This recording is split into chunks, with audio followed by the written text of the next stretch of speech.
France, je vous remercie.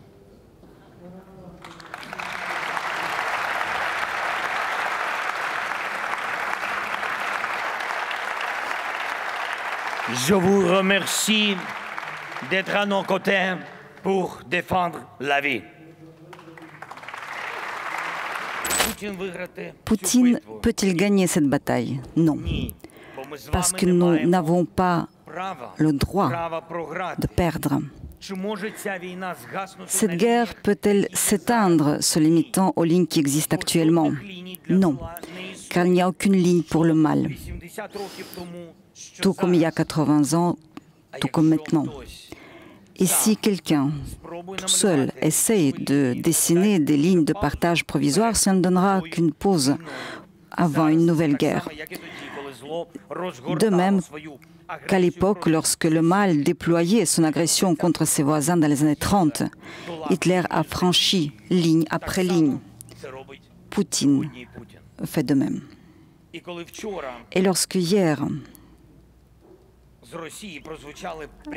la Russie a exprimé des menaces directes à la France, c'est devenu un argument de plus en faveur de notre courage et du fait qu'aucun mal à travers le monde ne doit avoir l'audace de s'opposer à la France et à déclarer les Français comme des cibles militaires.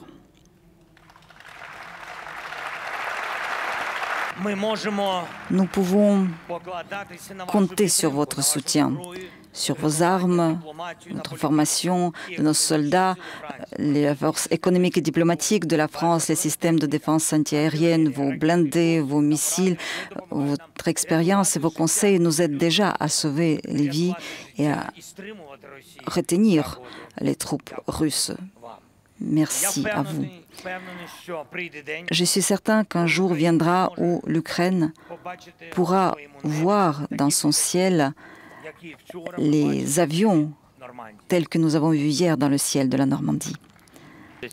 D'ici une semaine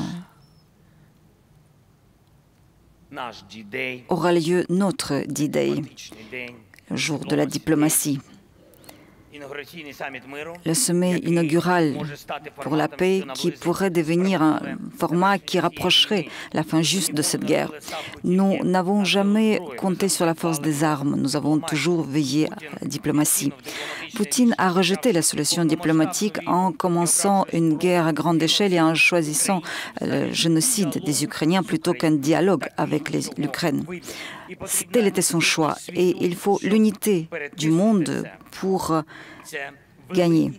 Je vous suis reconnaissant pour ce que vous faites déjà, et c'est déjà beaucoup, mais pour la paix juste, il faut plus. Et ce n'est pas un reproche, c'est juste comment vaincre le mal. Faire plus aujourd'hui que hier pour demain être plus près de la paix que jamais. Nous devons et nous réussissons tout cela. Merci pour votre alliance. Je vous remercie de votre attention, je vous remercie de votre soutien. Gloire à l'Ukraine.